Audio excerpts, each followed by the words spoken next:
സ്വന്തം സ്ഥാനാർത്ഥി ഇല്ലാതെ വന്നതോടെ ആരെയും പിന്തുണയ്ക്കാൻ കഴിയാത്ത ഗതികേടിലാണ് എറണാകുളം ആലങ്ങാട് ബ്ലോക്ക് പഞ്ചായത്ത് മനക്കപ്പടി ഡിവിഷനിൽ കോൺഗ്രസ്. UDF സ്ഥാനാർത്ഥിയായിരുന്ന ഷെറീന ഷാജിയുടെ പത്രിക തള്ളിയതോടെ ഇവിടെ മത്സരരംഗത്തുള്ളത് LDFും NDAയും SDPIയുമാണ്. ഇവിടെ ഏത് സ്ഥാനാർത്ഥി ജയിച്ചാലും കോൺഗ്രസ് നേതൃത്വം മറുപടി പറയേണ്ടി വരും. ഖാദി ബോർഡിൽ നിന്നും ശമ്പളം കൈപ്പറ്റുന്നുണ്ടെന്ന് കണ്ടെത്തിയതിനെ തുടർന്നാണ് UDF പ്രതിനിധി ഷെറീന ഷാജിയുടെ പത്രിക സൂക്ഷ്മ പരിശോധനയിൽ വരണാധികാരി തള്ളിയത്. സിറ്റിംഗ് സീറ്റ് ആയതുകൊണ്ടും വിജയിക്കുമെന്ന ആത്മവിശ്വാസം കൂടുതലായതുകൊണ്ടും ഡമ്മി സ്ഥാനാർത്ഥിയെ നിർത്തിയിരുന്നില്ല. ഇതോടെ ഡിവിഷനിൽ കോൺഗ്രസിന് സ്ഥാനാർത്ഥിയില്ലാതായി. LDF, NDA, SDPI എന്നീ 3 സ്ഥാനാർത്ഥികളാണ് മത്സര രംഗത്തുള്ളത്. UDFന്റെ ഉരുക്കുകോട്ടയായ മനക്കപ്പടി ഡിവിഷനിലെ വോട്ടുകൾ എവിടേക്ക് പോകും എന്നതാണ് ഇപ്പോഴത്തെ ചോദ്യം. അഡ്വക്കേറ്റ് നമിത ജോസാണ് ഇവിടെ LDF സ്ഥാനാർത്ഥി. ഒരു എതിരാളി നമ്മൾ എന്താ പറയുക, മത്സരത്തിൽ നിന്ന് പിന്മാറി അല്ലെങ്കിൽ ഒരു ഈസി വാക്ക് പറയണം, ആ ഒരു രീതിയിലൊന്നും ഞാൻ ഈ ഒരു മത്സരത്തെ സമീപിക്കുന്നില്ല.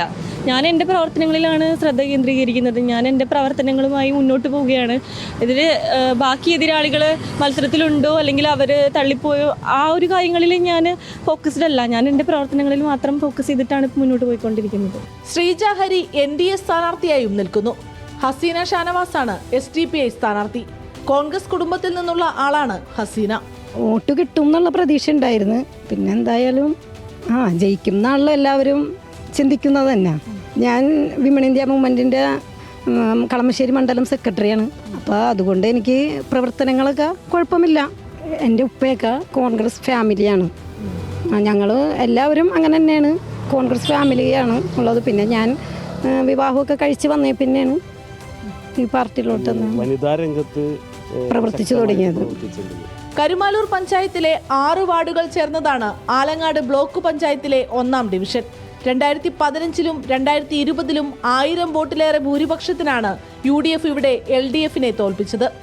1000 വോട്ടോളം SDPI ഡിവിഷനിൽ നിന്ന് നേടിയിരുന്നു. കോൺഗ്രസ് വോട്ടുകൾ ലഭിച്ചാൽ നിഷ്പ്രയാസം ജയിച്ചു കയറാമെന്ന പ്രതീക്ഷയാണ് SDPIക്ക്. ഡിവിഷനിൽ വലിയ സ്വാധീനമില്ലെങ്കിലും കോൺഗ്രസ് വോട്ടുകളിൽ കണ്ണും നട്ടാണ് BJPയുടെയും പ്രവർത്തനം. മനക്കപ്പടി ഡിവിഷനിൽ കോൺഗ്രസ് ചിത്രത്തിലേ ഇല്ലാതായതോടെ സീറ്റ് തിരിച്ചുപിടിക്കാനുള്ള ശ്രമത്തിലാണ് LDF. നിർണായക ശക്തിയാകാൻ പരമാവധി വോട്ട് പിടിക്കുകയാണ് SDPIയും BJPയും. ക്യാമറാമാൻ അജയ്ക്കൊപ്പം സൈഫുനിസ് ആലിയാർ, ന്യൂസ് മലയാളം, കൊച്ചി.